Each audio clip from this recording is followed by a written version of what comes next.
ನೆರವೇರಿಸಿರುವಂತಹ ಕರ್ನಾಟಕ ಘನ ಸರ್ಕಾರದ ಮಾನ್ಯ ಉನ್ನತ ಶಿಕ್ಷಣ ಸಚಿವರಾಗಿರುವಂತಹ ಸನ್ಮಾನ್ಯ ಶ್ರೀ ಎಂ.ಪಿ. ಸುಧಾಕರ್ ಅವರು ಈ ಕಾರ್ಯಕ್ರಮವನ್ನು ಉದ್ದೇಶಿಸಿ ತಮ್ಮ ಮಾತುಗಳನ್ನ ಈ ವೇದಿಕೆಯೊಂದಿಗೆ ಹಂಚಿಕೊಳ್ಬೇಕು ಅಂತ ತಿಳ್ಕೊಂಡು ಅವರಲ್ಲಿ ವಿನಂತಿಯನ್ನು ಮಾಡಿಕೊಳ್ತಾ ಇದ್ದೇನೆ. ಕರ್ನಾಟಕ ಸರ್ಕಾರದ ಮಾನ್ಯ ಉನ್ನತ ಶಿಕ್ಷಣ ಸಚಿವರಾಗಿ ನಿಸ್ಪೃಹ ಮತ್ತು ದಕ್ಷತೆಯ ಪ್ರಾಮಾಣಿಕತೆಯ ಸೇವೆಯನ್ನು ಸಲ್ಲಿಸ್ತಾ ಇರುವಂತಹ ಉನ್ನತ ಶಿಕ್ಷಣ ಸಚಿವರ ಮಾತುಗಳನ್ನು ನಾವೆಲ್ಲ ಆಲಿಸೋಣ. ಎಲ್ಲರಿಗೂ ನಮಸ್ಕಾರ. ಪರಮ ಪೂಜ್ಯ ಜಗದ್ಗುರು ನಾಡೋಜ ಡಾಕ್ಟರ್ ಅನ್ನದಾನೇಶ್ವರ ಮಹಾಶಿವಯೋಗಿಗಳ ಆಶೀರ್ವಾದದೊಂದಿಗೆ ಪರಮ ಪೂಜ್ಯ ಡಾಕ್ಟರ್ ಮಲ್ಲಿಕಾರ್ಜುನ ಮಹಾಸ್ವಾಮಿಗಳಿಗೆ ನಮಸ್ಕರಿಸಿ ಈ ಒಂದು ಸಂಸ್ಥೆಯ ಶತಮಾನೋತ್ಸವದ ಸಂದರ್ಭದಲ್ಲಿ ಆಯೋಜಿಸಿರ್ತಕ್ಕಂಥ ಹಲವಾರು ಕಾರ್ಯಕ್ರಮಗಳ ಈ ವೇದಿಕೆಯಲ್ಲಿ ಉಪಸ್ಥಿತರಿರ್ತಕ್ಕಂಥ ಈ ನಾಡು ಕಂಡ ಅಪ್ರತಿಮ ರಾಜಕಾರಣಿ, ಅಜಾತಶತ್ರು, ವಿಧಾನ ಪರಿಷತ್ತಿನ ಸಭಾಪತಿಗಳು, ಹಿರಿಯರು, ಆತ್ಮೀಯರು ಆಗಿರ್ತಕ್ಕಂಥ ಸನ್ಮಾನ್ಯ ಶ್ರೀ ಬಸವರಾಜ ಹೊರಟ್ಟಿ ಸಾಹೇಬ್ರೆ, ಮತ್ತೊಬ್ಬರು ಹಿರಿಯರು ತಂದೆ ಸಮಾನರಾಗಿರ್ತಕ್ಕಂಥ ಮಾಜಿ ಸಚಿವರು ಆಗಿರ್ತಕ್ಕಂಥ ಶ್ರೀ ಎಸ್ ಪಾಟೀಲ್ ಸಾಹೇಬ್ರೆ, ಈ ವೇದಿಕೆಯಲ್ಲಿ ಉಪಸ್ಥಿತರಿರ್ತಕ್ಕಂಥ ರಾಮಕೃಷ್ಣ ದೊಡ್ಡಮಣಿ ಅವರೇ, ಅಂಚಿನಾಳ್ ಅವರೇ, ಡಾಕ್ಟರ್ ಬಸವರಾಜ್ ಮೇಟಿ ಅವರೇ, ಬಿ.ಜಿ. ಜವಳಿ ಅವರೇ, ಮೃಣಾಲ್ ಅವರೇ, ಜಂಟಿ ನಿರ್ದೇಶಕರಾಗಿರ್ತಕ್ಕಂಥ ಕರೀಮುನ್ನಿಸಾ ಸೈಯದ್ ಅವರೇ, ಈ ಒಂದು ಸಂಸ್ಥೆಯ ಎಲ್ಲ ವ್ಯವಸ್ಥಾಪನಾ ಮಂಡಳಿಯ ಎಲ್ಲ ಗೌರವಾನ್ವಿತ ಸದಸ್ಯರೇ, ಕಾರ್ಯಕ್ರಮದಲ್ಲಿ ಭಾಗವಹಿಸಿರ್ತಕ್ಕಂಥ ಈ ಭಾಗದ ಎಲ್ಲ ಗೌರವಾನ್ವಿತ ಆಹ್ವಾನಿತರೇ, ಬೋಧಕರೇ, ಬೋಧಕೇತರ ಸಿಬ್ಬಂದಿ ವರ್ಗದವರೇ, ಶಿಕ್ಷಕರೇ, ಶಿಕ್ಷಕಿಯರೇ, ವಿವಿಧ ಸಂಸ್ಥೆಗಳ ಈ ಒಂದು ಜಗದ್ಗುರು ಅನ್ನದಾನೇಶ್ವರ ಸಂಸ್ಥೆಗಳ ಅಡಿಯಲ್ಲಿ ವಿದ್ಯಾಭ್ಯಾಸವನ್ನು ಮಾಡ್ತಾ ಇರ್ತಕ್ಕಂಥ ಎಲ್ಲ ವಿದ್ಯಾರ್ಥಿನಿಯರು, ಸ್ನೇಹಿತರೇ ಮತ್ತು ಮಾಧ್ಯಮ ಮಿತ್ರರೇ, ಈ ಒಂದು ಕಾರ್ಯಕ್ರಮದಲ್ಲಿ ಬಹುಶಃ ಬಹಳ ಅರ್ಥಪೂರ್ಣವಾದಂಥ ಕಾರ್ಯಕ್ರಮ. ಈ ಒಂದು ಸಂಸ್ಥೆ 1924ನೇ ಇಸವಿಯಿಂದ ನಡೆದು ಬಂದ ದಾರಿಯನ್ನ ನಾವು ನೋಡಿದ್ವಿ. ಬಹುಶಃ ಈ ದೇಶದಲ್ಲಿ ಶಿಕ್ಷಣದ ಕ್ಷೇತ್ರದಲ್ಲಿ ಇಡೀ ಪ್ರಪಂಚ ಗುರುತಿಸ್ತಕ್ಕಂಥ ರಾಜ್ಯ ಕರ್ನಾಟಕ. ಇದು ನಿನ್ನೆ ಮೊನ್ನೆ ಈ ಸಾಧನೆಯನ್ನು ಮಾಡಿರ್ತಕ್ಕಂಥದ್ದು ಅಥವಾ ಯಾರೋ ಒಬ್ಬರು ಇಬ್ಬರಿಂದ ಆಗಿರ್ತಕ್ಕಂಥ ಈ ಒಂದು ಪ್ರಯತ್ನ ಅಲ್ಲ. 100 ವರ್ಷಗಳಿಗಿಂತ ಮುಂಚೆ ಈ ರೀತಿಯಾಗಿ ಗ್ರಾಮೀಣ ಪ್ರದೇಶಗಳಲ್ಲಿ ಗ್ರಾಮೀಣ ಮಕ್ಕಳ ವಿದ್ಯಾಭ್ಯಾಸದ ದೃಷ್ಟಿಯಲ್ಲಿ ಈ ರೀತಿಯಾಗಿ ನಿಸ್ವಾರ್ಥ ಸೇವಾ ಮನೋಭಾವದಿಂದ ಸ್ಥಾಪಿಸಲ್ಪಟ್ಟಿರ್ತಕ್ಕಂಥ ಈ ಮಠಗಳ ಒಂದು ಕೊಡುಗೆ ಇವತ್ತು ಬಹಳ ದೊಡ್ಡ ಪ್ರಮಾಣದಲ್ಲಿ ಶಿಕ್ಷಣದ ಕಾಶಿಯಾಗಿ ಕರ್ನಾಟಕ ರೂಪುಗೊಳ್ಳಲಿಕ್ಕೆ ಸಾಧ್ಯ ಆಯಿತು. ಇದರಲ್ಲಿ ಬಹಳಷ್ಟು ಜನರ ಸಹಕಾರ ಮತ್ತು ದೂರದೃಷ್ಟಿ ಸಹ ಇದರಲ್ಲಿ ಅಡಗಿದೆ. ಒಂದು ಕಡೆ ಮಠಮಾನ್ಯಗಳು ಜನರ ಬದುಕಿನಲ್ಲಿ ಬದಲಾವಣೆ ತರ್ತಕ್ಕಂಥದ್ದಕ್ಕೆ ಕೇವಲ ಶಿಕ್ಷಣ ಅಂತಕ್ಕಂಥದ್ದೇ ಒಂದು ಮಹತ್ತರವಾದಂತಹ ಅಸ್ತ್ರ. ಇದೊಂದೇ ಸಮಾಜದಲ್ಲಿ ಪರಿವರ್ತನೆ ತರಲಿಕ್ಕೆ ಸಾಧ್ಯ ಅಂತಕ್ಕಂಥ ದಯೋದ್ದೇಶದಿಂದ ಅವರ ಸೇವೆ ನಿಸ್ವಾರ್ಥವಾಗಿ ಸಮಾಜದ ಸಮಾನ ಮನಸ್ಕರ ಸಹಕಾರದಿಂದ ಸ್ಥಾಪನೆಗೊಳ್ಳಿರ್ತಕ್ಕಂಥದ್ದು. ಇವರ ಜೊತೆಗೆ ಕೆಲವು ಭಾಗಗಳಲ್ಲಿ ಆ ಪ್ರಾಂತ್ಯ ಜಾತಿವಾರು ಸಂಸ್ಥೆಗಳು ಪ್ರಾರಂಭ ಆಗಿ ಅವರು ಸಹ ದೊಡ್ಡ ಪ್ರಮಾಣದಲ್ಲಿ ಶಿಕ್ಷಣದ ವ್ಯವಸ್ಥೆಯಲ್ಲಿ ಬದಲಾವಣೆ ತರ್ತಕ್ಕಂಥ ಒಂದು ಪ್ರಯತ್ನ ಆಯಿತು. ಈ ರೀತಿ ಪ್ರಾರಂಭಗೊಂಡಿರ್ತಕ್ಕಂಥ ಒಂದು ವ್ಯವಸ್ಥೆ ಇಡೀ ದೇಶಕ್ಕೆ ಮಾದರಿಯಾದಂತಹ ಶಿಕ್ಷಣ ವ್ಯವಸ್ಥೆ, ಪ್ರಾಥಮಿಕ ಹಾಗೂ ಉನ್ನತ ಶಿಕ್ಷಣದ ಒಂದು ಸೌಲಭ್ಯ ಈ ರಾಜ್ಯದಲ್ಲಿ ಸ್ಥಾಪನೆಗೊಳ್ಳಲಿಕ್ಕೆ ಸಾಧ್ಯ ಆಗಿದೆ ಅಂತಕ್ಕಂಥದ್ದು ನಮಗೂ ನಿಮ್ಗೆಲ್ರಿಗೂ ಗೊತ್ತಿರ್ತಕ್ಕಂಥ ವಿಚಾರ. ಇದರ ಭಾಗ ಇವತ್ತು ದೇಶದ ಮತ್ತು ಪ್ರಪಂಚದ ವಿವಿಧ ಕ್ಷೇತ್ರಗಳಲ್ಲಿ ನಮ್ಮ ರಾಜ್ಯದ ನಮ್ಮ ಗ್ರಾಮೀಣ ಪ್ರಾಂತ್ಯಗಳಿಂದ ಬಂದಿರತಕ್ಕಂಥವರು ದೊಡ್ಡ ಮಟ್ಟದಲ್ಲಿ ಸಾಧನೆಯನ್ನ ಮಾಡಿರ್ತಕ್ಕಂಥದ್ದನ್ನ ನಾವೆಲ್ಲರೂ ಬಹಳ ಹೆಮ್ಮೆಯಿಂದ ಹೇಳ್ಕೊಳ್ತೇವೆ ಮತ್ತು ಪ್ರಶಂಸೆಯನ್ನ ಕೂಡ, ಮತ್ತು ನಮ್ಮ ಮಕ್ಕಳಿಗೆ ಅವರು ಪ್ರೇರೇಪಕರಾಗಿ ಅವರ ಸಾಧನೆಯನ್ನ ನಮ್ಮ ಮಕ್ಕಳು ಮೈಗೂಡಿಸ್ಕೋಬೇಕು ಅಂತಕ್ಕಂಥ ಮಾತುಗಳನ್ನ ನಾವು ಬಹಳ ಹಲವಾರು ಸಂದರ್ಭಗಳಲ್ಲಿ ನಾವು ಮಾತಾಡ್ತೇವೆ. ಇಂಥ ಒಂದು ದೊಡ್ಡ ಒಂದು ಪ್ರಯತ್ನ ಈ ರಾಜ್ಯದಲ್ಲಿ ಆಗಿದೆ.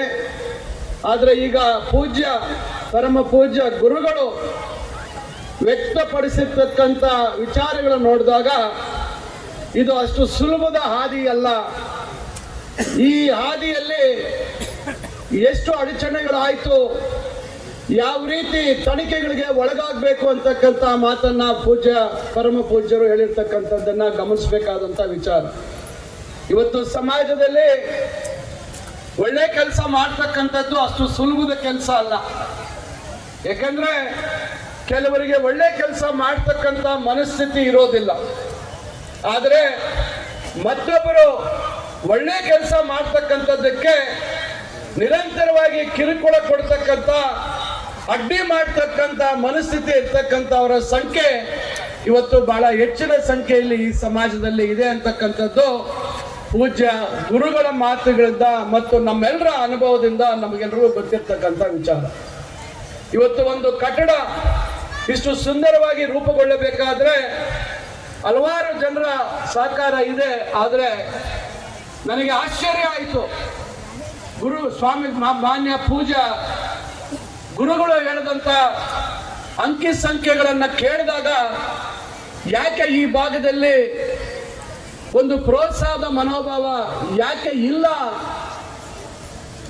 ಯಾಕಂದ್ರೆ ಇವತ್ತು ಆರ್ಥಿಕವಾಗಿ ಬಹಳಷ್ಟು ಜನ ಬಹಳ ಸದೃಢರಾಗಿ ಆ ದೇವರ ಮತ್ತು ಎಲ್ಲರ ಕೃಪಾಶೀರ್ವಾದದಿಂದ ಬೆಳೆದಿರ್ತಕ್ಕಂಥವ್ರ ಸಂಖ್ಯೆ ಬಹಳಷ್ಟಿದೆ. ಆದರೆ ಇಂಥ ನಿಸ್ವಾರ್ಥ ಸೇವೆಯನ್ನ ಮಾಡ್ತಾ ಇರ್ತಕ್ಕಂಥ ಸಂಸ್ಥೆಗಳಿಗೆ ಸಹಕಾರವನ್ನ ನೀಡದೇ ಇರ್ತಕ್ಕಂಥದ್ದು ಬಹಳ ನೋವಿನ ವಿಚಾರ. ಆದರೂ ಇಷ್ಟೆಲ್ಲ ಸಮಸ್ಯೆಗಳ ನಡುವೆ ಅವರ ಒಂದು ದೃಢವಾದಂಥ ಸಂಕಲ್ಪ ಈ ಭಾಗದ ಶಿಕ್ಷಣ ಕ್ಷೇತ್ರದಲ್ಲಿ ಬಡ ವಿದ್ಯಾರ್ಥಿಗಳಿಗೆ ಅವರ ಆರ್ಥಿಕ ಸ್ಥಿತಿಗತಿಗಳಿಗೆ ಅನುಗುಣವಾಗಿ ಎಟಕತಕ್ಕಂಥ ಒಂದು ಶುಲ್ಕದ ಅಡಿಯಲ್ಲಿ ಉತ್ತಮ ಗುಣಮಟ್ಟದ ಶಿಕ್ಷಣವನ್ನ ಕೊಡ್ತಕ್ಕಂಥ ಒಂದು ಪ್ರಯತ್ನ ಇವತ್ತು ಪೂಜ್ಯ ಗುರುಗಳ ಮಾರ್ಗದರ್ಶನದಲ್ಲಿ ಆಗ್ತಾ ಇರ್ತಕ್ಕಂಥದ್ದು ನಾವು ನೀವು ಮೆಚ್ಕೊಳ್ತಕ್ಕಂಥ ಮತ್ತು ಗರ್ವದಿಂದ ಹೇಳ್ಕೊಳ್ತಕ್ಕಂಥ ಒಂದು ಸಾಧನೆ ಅಂತಕ್ಕಂಥ ಮಾತನ್ನ ನಾನು ಈ ಸಂದರ್ಭದಲ್ಲಿ ತಮಗೆ ಹೇಳಲಿಕ್ಕೆ ಬಯಸ್ತೇನೆ. ಈ ರೀತಿಯಾಗಿ ನಡೆದು ಬಂದಂತ ಒಂದು ಸಂಸ್ಥೆ ಪೂಜ್ಯ ಗುರುಗಳು ಹೇಳ್ತಾ ಇದ್ರು, ಅನುದಾನಿತ ಒಂದು ಸಂಸ್ಥೆಗಳಲ್ಲಿ ಖಾಲಿಯಾಗಿರ್ತಕ್ಕಂಥ ಹುದ್ದೆಗಳನ್ನ ತುಂಬಿಸ್ತಕ್ಕಂಥ ಕೆಲಸ ಆಗಬೇಕು. ಇಲ್ಲ ಅಂದ್ರೆ ಗುಣಮಟ್ಟದ ಶಿಕ್ಷಣವನ್ನ ಕೊಡುವಂತ ಸಂದರ್ಭದಲ್ಲಿ ಆ ಒಂದು ಕಾಯಕಲ್ಪದಲ್ಲಿ ನಮಗೆ ಹೆಚ್ಚಿನ ಹೊರೆ ಆಗ್ತಾ ಇದೆ ಪ್ರತಿ ತಿಂಗಳು ಅಂತಕ್ಕಂಥ ಮಾತನ್ನ ಪರಮ ಪೂಜ್ಯರು ತಮ್ಮ ಮುಂದೆ ಹೇಳಿರ್ತಕ್ಕಂಥ ವಿಚಾರ ನಾನು ಗಮನಿಸಿದ್ದೇನೆ. ತಮಗೆ ಗೊತ್ತಿದೆ, ಹಿಂದೆ ನಮ್ಮ ಸರ್ಕಾರ ಮಾನ್ಯ ಸಿದ್ದರಾಮಯ್ಯ ಸಾಹೇಬರ ಹಿಂದಿನ ಆಡಳಿತಾವಧಿಯಲ್ಲಿ 2015ರವರೆಗೂ ಖಾಲಿಯಾಗಿರ್ತಕ್ಕಂಥ ಬೋಧಕ ಹುದ್ದೆಗಳನ್ನ ಅನುದಾನಿತ ಪದವಿ ಕಾಲೇಜುಗಳಲ್ಲಿ ತುಂಬತಕ್ಕಂಥದ್ದಕ್ಕೆ ಅವಕಾಶ ಮಾಡಿಕೊಟ್ಟಿದ್ರು. ಅದು ಬಹಳಷ್ಟು ತಡ ಆಯಿತು. ನಮ್ಮ ಸರ್ಕಾರ ಬರುವಂತ ವೇಳೆಗೆ ಕೆಲವು ಅಧಿಕಾರಿಗಳ ಯಾವ ಮನಸ್ಥಿತಿ ಅಂತ ನಾನು ಹೇಳಲಿಕ್ಕೆ ಹೋಗೋದಿಲ್ಲ, ಕೆಲವು ನಿಯಮಗಳಲ್ಲಿ ಬದಲಾವಣೆ ತಂದ ಪರಿಣಾಮ ಈ ನೇಮಕಾತಿ ಪ್ರಕ್ರಿಯೆಗಳು ಮುಂದುವರಲಿಕ್ಕೆ ಸಾಧ್ಯ ಆಗಲಿಲ್ಲ. ನಾನು ಜವಾಬ್ದಾರಿಯನ್ನು ವಹಿಸಿಕೊಂಡ ತಕ್ಷಣ ನನ್ನ ಗಮನಕ್ಕೆ ಬಹಳಷ್ಟು ಜನ ಹಿರಿಯರು ಗುರುಗಳು ಈ ವಿಚಾರವನ್ನು ತಂದಂತ ಸಂದರ್ಭದಲ್ಲಿ ನಾನು ಅದಕ್ಕೆ ಆ ಒಂದು ನಿಯಮಗಳಲ್ಲಿ ಸಡಿಲ ಮಾಡತಕ್ಕಂಥ ಪ್ರಯತ್ನ ಮಾಡಿದ ಫಲ ಇವತ್ತು ಬಹುತೇಕ ಅನುದಾನಿತ ಪದವಿ ಕಾಲೇಜುಗಳ 2015ನೇ ಇಸ್ವಿವರೆಗೂ ಖಾಲಿ ಇದ್ದಂತ ಬೋಧಕರ ಹುದ್ದೆಗಳನ್ನ ತುಂಬತಕ್ಕಂಥ ಕೆಲಸಕ್ಕೆ ನಾವು ಅನುಮತಿ ಮತ್ತು ಅನುಮೋದನೆಯನ್ನ ಕೊಟ್ಟಿರ್ತಕ್ಕಂಥದ್ದನ್ನ ಮಾಡಿದ್ದೇವೆ.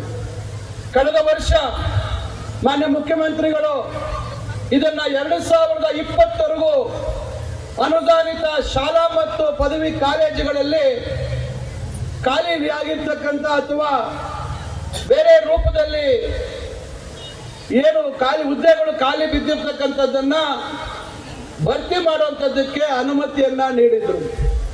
ನಾವು ಆ ಪ್ರಕ್ರಿಯೆಗಳೆಲ್ಲ ಪ್ರಾರಂಭ ಮಾಡಿದ್ವಿ, ಮಾಹಿತಿ ಸಂಗ್ರಹಣೆ ಮಾಡ್ತಕ್ಕಂಥ ಕೆಲಸವನ್ನ ನಾವು ಮಾಡಿದ್ವಿ. ಆದ್ರೆ ತಮಗೆ ಗೊತ್ತಿದೆ, ಸರ್ವೋಚ್ಚ ನ್ಯಾಯಾಲಯದ ತೀರ್ಮಾನದಂತೆ ಒಳ ಮೀಸಲಾತಿಯ ಒಂದು ಪ್ರಕ್ರಿಯೆ ಕೈಗೊಂಡಿದ್ರಿಂದ ಈ ಎಲ್ಲ ಪ್ರಕ್ರಿಯೆಗಳಿಗೆ ತಡೆ ಸಿಗುವಂತ ಪರಿಸ್ಥಿತಿ ಆಯಿತು. ಈಗ ಸಮಸ್ಯೆ ಈಗ ತಿಳಿಯಾಗ್ತಕ್ಕಂಥ ಒಂದು ಸಂದರ್ಭ ಬಂದಿದೆ. ಈಗ ಮತ್ತೆ ಇದಕ್ಕೆ ಚಾಲನೆ ಕೊಟ್ಟು ಆದಷ್ಟು ಬೇಗ 2020ರವರೆಗೂ ಏನು ಬೋಧಕ ಹುದ್ದೆಗಳು ಖಾಲಿಯಾಗಿದ್ದಾವೆ ಅನುದಾನಿತ ಪದವಿ ಕಾಲೇಜುಗಳಲ್ಲಿ ಅದನ್ನ ತುಂಬತಕ್ಕಂಥ ವ್ಯವಸ್ಥೆ ನಾವು ಮಾಡ್ತೇವೆ. ಖಂಡಿತ ಅನುದಾನಿತ ಪದವಿ ಕಾಲೇಜುಗಳ ಮೇಲೆ ಹೊರೆಯನ್ನ ಕಮ್ಮಿ ಮಾಡತಕ್ಕಂಥ ಒಂದು ಪ್ರಯತ್ನ ನಮ್ಮ ಸರ್ಕಾರ ಮಾಡಲಿದೆ ಅಂತಕ್ಕಂಥ ಭರವಸೆಯನ್ನ ಪೂಜ್ಯ ಮಹಾಸ್ವಾಮೀಜಿಗಳಿಗೆ ನಾನು ಕೊಡ್ಲಿಕ್ಕೆ ಬಯಸ್ತೇನೆ. ತಮಗೆ ಗೊತ್ತಿದೆ, ಶಾಲಾ ಶಿಕ್ಷಣ ಇಲಾಖೆ ನನಗೆ ಬರೋದಿಲ್ಲ, ಆದ್ರೆ ಮಾನ್ಯ ಹೊರಟ್ಟಿ ಸಾಹೇಬರು ಪ್ರಸ್ತಾಪ ಮಾಡಿದ್ರು. ಇವತ್ತು ಶಾಲೆಗಳು ಮುಚ್ಚತಕ್ಕಂಥ ಪರಿಸ್ಥಿತಿಯಲ್ಲಿದ್ದೇವೆ. ನಾವೆಲ್ಲ ಗ್ರಾಮೀಣ ಕ್ಷೇತ್ರಗಳಿಂದ ಶಾಸಕರಾಗಿ ಆಯ್ಕೆಯಾಗಿ ಬಂದಿರತಕ್ಕಂಥವ್ರು.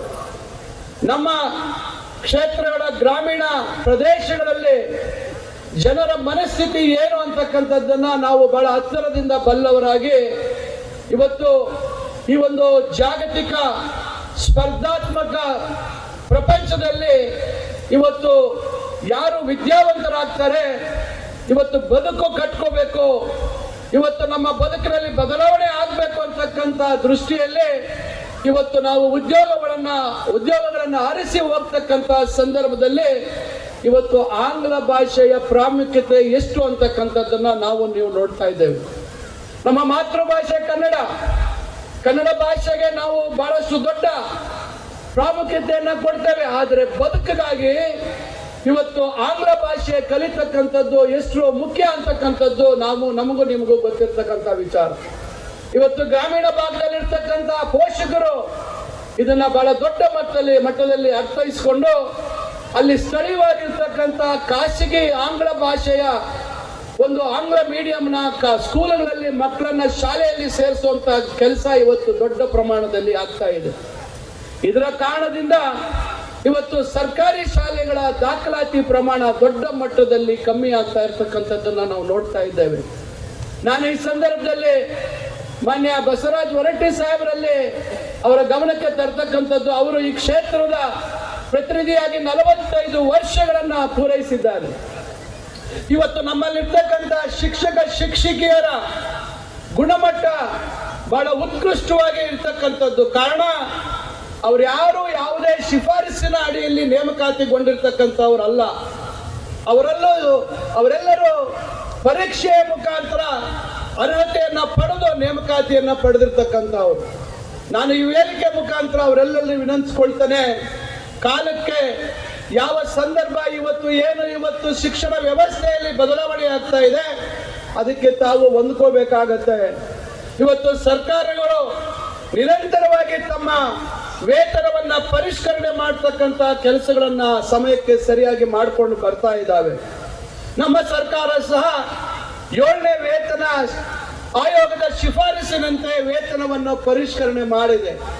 ಆದರೆ ತಮ್ಮ ಜವಾಬ್ದಾರಿಯನ್ನ ತಾವು ಹೆಚ್ಚಿನ ರೀತಿಯಲ್ಲಿ ನಿಭಾಯಿಸತಕ್ಕಂಥದ್ದು, ತಾವು ಈ ವ್ಯವಸ್ಥೆಗೆ ಬದಲಾವಣೆ ತರ್ತಕ್ಕಂಥದ್ದು, ಏನು ನಮ್ಮ ಕನ್ನಡ ಮಾಧ್ಯಮ ಶಾಲೆಗಳಿಂದ ದೂರ ಸರಿತಕ್ಕಂಥ ಮಕ್ಕಳನ್ನ ಆಕರ್ಷಣೆ ಮಾಡತಕ್ಕಂಥ ಒಂದು ಪ್ರಯತ್ನ, ಹೆಚ್ಚಿನ ತಮ್ಮ ಒಂದು ಬುದ್ಧಿವಂತಿಕೆಯನ್ನ ಬಳಸಿಕೊಂಡು ಆ ಮಕ್ಕಳು ಈ ಕನ್ನಡ ಶಾಲೆ ಅಥವಾ ಈಗ ದ್ವಿಭಾಷಾ ಒಂದು ಶಾಲೆಗಳನ್ನ ಪ್ರಾರಂಭ ಮಾಡಿರ್ತಕ್ಕಂಥದ್ದು ತಮಗೆ ಗೊತ್ತಿದೆ. ಆ ಬದಲಾದ ವ್ಯವಸ್ಥೆಗೆ ತಾವು ಹೊಂದ್ಕೋಬೇಕು ಅಂತಕ್ಕಂಥ ಮಾತನ್ನ ನಾನು ಈ ಸಂದರ್ಭದಲ್ಲಿ ನಮ್ಮ ಶಿಕ್ಷಕ ವೃಂದಕ್ಕೆ ನಾನು ಕಳಕಳಿಯಾಗಿ ಮನವಿ ಮಾಡ್ಕೊಳ್ತೇನೆ. ಅದರಿಂದ ಇವತ್ತು ಕರ್ನಾಟಕ ಪಬ್ಲಿಕ್ ಶಾಲೆ ಇವತ್ತು ಕೆಲವು ಭಾಗಗಳಲ್ಲಿ ಬಹಳ ಯಶಸ್ವಿಯಾಗಿ ಇವತ್ತು ನಡೀತಾ ಇದೆ. ಇವತ್ತು ಸುಮಾರು 800 ಹೊಸ KPS ಶಾಲೆಗಳನ್ನ ಪ್ರಾರಂಭ ಮಾಡುವಂಥದ್ದಕ್ಕೆ ಸಂಪುಟದಲ್ಲಿ ಅನುಮೋದನೆ ಸಿಕ್ಕಿದೆ. ಅದರಲ್ಲೂ ವಿಶೇಷವಾಗಿ ಕಲ್ಯಾಣ ಕರ್ನಾಟಕ ಭಾಗದಲ್ಲಿ ಸುಮಾರು 300 KPS ಶಾಲೆಗಳನ್ನ ಬಹಳ ಹೆಚ್ಚಿನ ಸಂಖ್ಯೆಯಲ್ಲಿ ಪ್ರಾರಂಭ ಮಾಡುವಂಥದ್ದಕ್ಕೆ ಇವತ್ತು ತೀರ್ಮಾನ ಆಗಿರ್ತಕ್ಕಂಥದ್ದು.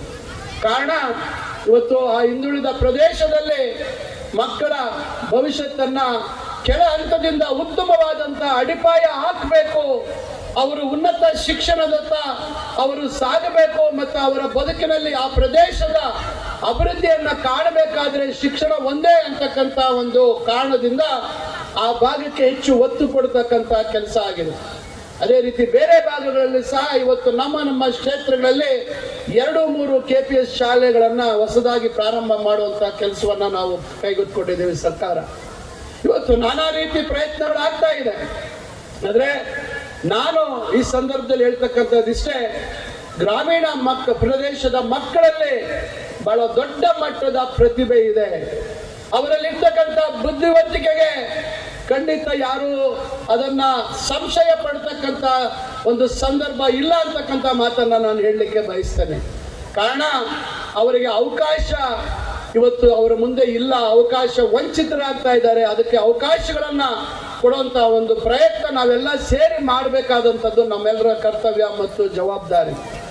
ಯಾವತ್ತು ನಾವು ಆ ಮಕ್ಕಳಿಗೆ ಅವಕಾಶವನ್ನ ಮಾಡಿಕೊಡ್ತೇವೆ ಅವತ್ತು ಆ ಮಕ್ಕಳು ತಮ್ಮಲ್ಲಿರ್ತಕ್ಕಂಥ ಪ್ರತಿಭೆ ಹೊರತರಲಿಕ್ಕೆ ಇವತ್ತು ಈ ದೇಶದ ಕೀರ್ತಿಯನ್ನ ಉತ್ತುಂಗಕ್ಕೆ ತೆಗೆದುಕೊಂಡು ಹೋಗ್ತಕ್ಕಂಥದ್ದಕ್ಕೆ ಸಾಧ್ಯ ಆಗತ್ತೆ. ಆದ್ರಿಂದ ಇವತ್ತು ಗ್ರಾಮೀಣ ಪ್ರದೇಶದಲ್ಲಿರ್ತಕ್ಕಂಥ ಮಕ್ಕಳಿಗೆ ಇವತ್ತಿನ ಆಧುನಿಕ ತಂತ್ರಜ್ಞಾನವನ್ನ ಬಳಸ್ತಕ್ಕಂಥ ಸಲಕರಣೆಗಳನ್ನ ಕೊಡ್ತಕ್ಕಂಥ ಪ್ರಯತ್ನ ಆಗಬೇಕು. ಇವತ್ತು ನಿಮಗೆ ಗೊತ್ತಿದೆ, ಆರ್ಟಿಫಿಷಿಯಲ್ ಇಂಟೆಲಿಜೆನ್ಸ್ ಕೃತಕ ಬುದ್ಧಿಮತ್ತೆಯನ್ನ ಇವತ್ತು ಯಾವ ದೊಡ್ಡ ಮಟ್ಟದಲ್ಲಿ ಇವತ್ತು ಬಳಕೆ ಮಾಡ್ಕೋಬಹುದು ನಮ್ಮ ಜೀವನದಲ್ಲಿ ಅಂತಕ್ಕಂಥದ್ದು. ಅದರಲ್ಲೂ ಶಿಕ್ಷಣ ಕ್ಷೇತ್ರದಲ್ಲಿ ಒಂದು ದೊಡ್ಡ ಬದಲಾವಣೆ ಮತ್ತು ಒಂದು ಕ್ರಾಂತಿಯನ್ನ ಇವತ್ತು ಆರ್ಟಿಫಿಷಿಯಲ್ ಇಂಟೆಲಿಜೆನ್ಸ್ ಮಾಡ್ತಾ ಇರ್ತಕ್ಕಂಥದ್ದನ್ನ ನಾವು ಅದನ್ನ ಶಿಕ್ಷಕರು ಅರ್ಥೈಸಿಕೊಂಡು ಅದರ ಬಳಕೆಯನ್ನ ಮಕ್ಕಳಿಗೆ ಉತ್ತಮ ರೀತಿಯಲ್ಲಿ ಶಿಕ್ಷಣವನ್ನ ಕೊಡ್ತಕ್ಕಂಥ ಒಂದು ಪ್ರಯತ್ನ ಮಾಡಬೇಕು ಅಂತಕ್ಕಂಥ ಮನವಿಯನ್ನ ಈ ಸಂದರ್ಭದಲ್ಲಿ ಮಾಡ್ತಾ, ನಾನು ಮಾನ್ಯ ಹೊರಟ್ಟಿ ಸಾಹೇಬರ ಬಗ್ಗೆ ಒಂದೆರಡು ಮಾತು ಹೇಳಬೇಕು ಅಂತ ನಾನು ಬಯಸ್ತಾ ಇದ್ದೇನೆ. ಹೊರಟ್ಟಿ ಸಾಹೇಬರು ನಮ್ಮ ತಂದೆಯವರ ಜೊತೆ ರಾಜಕಾರಣ ಮಾಡಿರ್ತಕ್ಕಂಥವ್ರು. ಸುದೀರ್ಘವಾದಂಥ 45 ವರ್ಷಗಳು ಅವರು ಇವತ್ತು ವಿಧಾನ ಪರಿಷತ್ತಿಗೆ ಆಯ್ಕೆ ಆಗಬೇಕಾದ್ರೆ ಅದು ಸುಲಭದ ಕೆಲಸ ಅಲ್ಲ. ನಿರಂತರವಾಗಿ ಶಿಕ್ಷಕರ ಕ್ಷೇತ್ರದ ಸಮಸ್ಯೆಗಳ ಬಗ್ಗೆ ಅವರು ಗಮನ ಕೊಡ್ತಕ್ಕಂಥವರಾಗಿ ಸಚಿವರಾದಂಥ ಸಂದರ್ಭದಲ್ಲಿ ನಮಗೆಲ್ರಿಗೂ ನಾನು 2004ರಲ್ಲಿ ಪ್ರಪ್ರಥಮ ಬಾರಿಗೆ ಶಾಸಕನಾದೆ. ಅವರು ಅದಕ್ಕೆ ಮುಂಚೆ ನಮ್ಮ ತಂದೆಯವರು ಶಾಸಕರಾಗಿದ್ರು, ಸ್ವತಂತ್ರವಾಗಿದ್ದರು. ನಮ್ಮ ತಂದೆಯವರು 5 ಬಾರಿ ಶಾಸಕರಾಗಿದ್ರು, ಒಮ್ಮೆ ಸಚಿವರಾಗಿದ್ದರು. ನಾನು ಒಂದು ರಾಜಕೀಯ ಕುಟುಂಬದ ಹಿನ್ನೆಲೆಯಿಂದ ಬಂದವನಾಗಿದ್ದೇನೆ. ಸನ್ಮಾನ್ಯ ಬಸವರಾಜ್ ಹೊರಟ್ಟಿ ಸಾಹೇಬರು ಏನು ಶಿಕ್ಷಕರ ಒಂದು ವರ್ಗಾವಣೆ ವಿಚಾರದಲ್ಲಿ ತೆಗೆದುಕೊಂಡಂತ ತೀರ್ಮಾನ ಬಹುಶಃ ಚರಿತ್ರೆಯಲ್ಲಿ ಉಳಿತಕ್ಕಂತ ಒಂದು ತೀರ್ಮಾನ ಆ ಸಂದರ್ಭದಲ್ಲಿ ತಗೊಂಡಾಗ ಇಡೀ ವಿಧಾನಸಭೆ ಪಕ್ಷಾತೀತವಾಗಿ ಆ ಒಂದು ತೀರ್ಮಾನಕ್ಕೆ ಸಂಪೂರ್ಣವಾದಂತಹ ಬೆಂಬಲವನ್ನು ಕೊಟ್ಟರು. ಅವತ್ತು ಒಂದು ಕೌನ್ಸಿಲಿಂಗ್ ಪದ್ಧತಿಯನ್ನ ಜಾರಿಗೆ ತಂದದ್ದು. ಇವತ್ತು ನಾವೆಲ್ಲರೂ ನೆಮ್ಮದಿಯಾಗಿ ಇದ್ದೀವಿ ಅಂತಕ್ಕಂಥದ್ದಕ್ಕೆ ಏನಾದರೂ ಕಾರಣ ಇದ್ರೆ ಅದು ಸನ್ಮಾನ್ಯ ಬಸವರಾಜ್ ಹೊರಟ್ಟಿ ಅವರ ಒಂದು ದೂರದೃಷ್ಟಿ ಮತ್ತು ಅನುಭವದ ಒಂದು ತೀರ್ಮಾನ.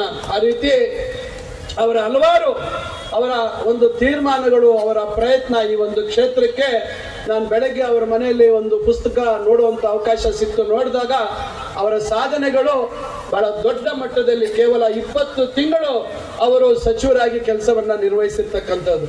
ಆ 20 ತಿಂಗಳಲ್ಲಿ ಅವರ ಸಾಧನೆ ಬಹುಶಃ ನಾವೆಲ್ಲರೂ ಅದನ್ನ ಮರೆಯಲಿಕ್ಕೆ ಸಾಧ್ಯ ಇಲ್ಲ. ಅದರಿಂದ ಇಂಥ ಅಪ್ರತಿಮ ನಾಯಕನನ್ನ ಈ ಭಾಗದ ಏನು ಶಿಕ್ಷಣ ಕ್ಷೇತ್ರದಲ್ಲಿ ಇರ್ತಕ್ಕಂಥ ಎಲ್ಲರೂ ಅವರಿಗೆ ಸಹಕಾರ ಮತ್ತು ಪ್ರೋತ್ಸಾಹವನ್ನ ನೀಡ್ತಾ ಇರ್ತಕ್ಕಂಥದ್ರ ಫಲ ಇವತ್ತು ಹಲವಾರು ಸುಧಾರಣೆಗಳನ್ನ ತರುವಂತ ಕೆಲಸ ಆಗಿದೆ ಅಂತಕ್ಕಂಥ ಮಾತನ್ನ ಈ ಸಂದರ್ಭದಲ್ಲಿ ಹೇಳ್ತಾ, ಸಮಯ ಈಗಾಗಲೇ ಬಹಳಷ್ಟು ಆಗಿದೆ. ಆದ್ರಿಂದ ನಾನು ಇನ್ನ ಹೆಚ್ಚಿನ ವಿಚಾರ ಮಾತಾಡೋದಿಲ್ಲ. ಇವತ್ತೇನು ಈ ಒಂದು ಸಂಸ್ಥೆ ಇಷ್ಟರ ಮಟ್ಟಿಗೆ ಬಂದಿದೆ, ಇದಕ್ಕೆ ಮತ್ತಷ್ಟು ಪ್ರೋತ್ಸಾಹ ಈ ಭಾಗದಲ್ಲಿ ಇರ್ತಕ್ಕಂಥ ಬಹಳಷ್ಟು ಜನ ಇವತ್ತು ಸಹೃದಯಿಗಳು ಸಾವು ಕೊಡಬೇಕು. ಪೂಜ್ಯರು ನೋವನ್ನ ವ್ಯಕ್ತಪಡಿಸಿದ್ದಾರೆ. ಆ ರೀತಿಯಾಗಿ ಒಂದು ಸೇವೆ ಮಾಡ್ತಕ್ಕಂಥವರ ಜೊತೆಗೆ ನೀವೆಲ್ಲರೂ ನಿಲ್ಬೇಕಾದಂಥದ್ದು ನಮ್ಮೆಲ್ಲರ ಕರ್ತವ್ಯ ಅಂತಕ್ಕಂಥ ಮಾತನ್ನ ಈ ಸಂದರ್ಭದಲ್ಲಿ ಹೇಳ್ತಾ, ಇವತ್ತು ಈ ಕಾರ್ಯಕ್ರಮದಲ್ಲಿ ಉದ್ದೇಶಿಸಿ ತಮ್ಮನ್ನೆಲ್ಲರನ್ನು ಮಾತಾಡ್ತಕ್ಕಂಥ ಅವಕಾಶವನ್ನ ಕೊಟ್ಟಂತ ವೇದಿಕೆಯಲ್ಲಿ ಇರ್ತಕ್ಕಂಥ ಪರಮ ಪೂಜ್ಯ ಸ್ವಾಮೀಜಿ ಅವರಿಗೆ, ಗುರುಗಳಿಗೆ ಮತ್ತು ವೇದಿಕೆಯಲ್ಲಿ ಇರ್ತಕ್ಕಂಥ ಎಲ್ಲರಿಗೂ ವಂದಿಸಿ ನನ್ನ ಮಾತನ್ನ ಮುಗಿಸ್ತೇನೆ. ಜೈ ಹಿಂದ್, ಜೈ ಕರ್ನಾಟಕ. ಕಾರ್ಯಕ್ರಮದಲ್ಲಿ ನೂತನ ಕಟ್ಟಡದ ಲೋಕಾರ್ಪಣೆಯನ್ನುಗೊಳಿಸಿ ನಮ್ಮ ಉನ್ನತ ಇಲಾಖೆಯಲ್ಲಿ ಪ್ರಾಮಾಣಿಕವಾಗಿ ಸುಧಾರಣೆಯನ್ನು ತರುತ್ತೇನೆ ಎನ್ನುವ ಅರ್ಥಪೂರ್ಣ ಮಾತುಗಳನ್ನು ಹಂಚಿಕೊಂಡಿರುವಂತಹ MP ಸುಧಾಕರ್ ಅವರಿಗೆ ಅನಂತ ಧನ್ಯವಾದಗಳನ್ನು ಸಮರ್ಪಣೆ ಮಾಡ್ತಾ, ಇದೀಗ ಅವರಿಗೆ ಸಂಸ್ಥೆಯ ವತಿಯಿಂದ ಶ್ರೀಮಠದ ಉತ್ತರಾಧಿಕಾರಿಗಳಾಗಿರುವಂತಹ ಪರಮ ಪೂಜ್ಯ ಡಾಕ್ಟರ್ ಮಲ್ಲಿಕಾರ್ಜುನ ಮಹಾಸ್ವಾಮೀಜಿಯವರು ಅವರಿಗೆ ಗೌರವ ಸನ್ಮಾನವನ್ನು ನೆರವೇರಿಸ್ತಾ ಇದ್ದಾರೆ. ಶ್ರೀಯುತ MP ಸುಧಾಕರ್ ಅವರು ಮೂಲತಃ ವೃತ್ತಿಯಲ್ಲಿ ದಂತವೈದ್ಯರು. ಅವರ ತಂದೆ ಕೃಷ್ಣಾರೆಡ್ಡಿ ಅವರು ರಾಜಕಾರಣ ಹಿನ್ನೆಲೆಯನ್ನು ಬಂದಿರುವಂತಹ ಕುಟುಂಬದಿಂದ ಬಂದಿರುವಂತಹ MP ಸುಧಾಕರ್ ಅವರು ಚೌಡಾರೆಡ್ಡಿ ಅವರು ಅವರ ಮಾರ್ಗದರ್ಶನದಲ್ಲಿ ತಮ್ಮ ಬದುಕನ್ನು ಮುನ್ನಡೆಸಿಕೊಂಡು ಬಂದಿರುವಂತಹ ಶ್ರೀ MP ಸುಧಾಕರ್ ಅವರು ದಂತ ವೈದ್ಯರಾಗಿ, ಇದೀಗ ಸೇವಕರಾಗಿ, ಜನನಾಯಕರಾಗಿ, ಕರ್ನಾಟಕ ಘನ ಸರ್ಕಾರದ ಉನ್ನತ ಶಿಕ್ಷಣ ಸಚಿವರಾಗಿ ತಮ್ಮ ಸೇವೆಯನ್ನು ಸಲ್ಲಿಸ್ತಾ ಇದ್ದಾರೆ. ಕಾರ್ಯಬಾಹುಳ್ಯದ ಮಧ್ಯೆಯಲ್ಲೂ ಸಹಿತ ನಮ್ಮ ಕರೆಗೆ ಹೋಗೊಟ್ಟು ದೂರದ ಬೆಂಗಳೂರಿನಿಂದ ಮುಂಡರಗಿಗೆ ಆಗಮಿಸಿ ತಮ್ಮ ಮಾತುಗಳನ್ನು ಹಂಚಿಕೊಂಡಿರುವಂತಹ ಶ್ರೀ ಸಚಿವರಿಗೆ ಇನ್ನೊಮ್ಮೆ ಜೋರಾದ ಚಪ್ಪಾಳೆಯಿಂದ ತಟ್ಟಿ ಅವರನ್ನು ಅಭಿನಂದಿಸಬೇಕು.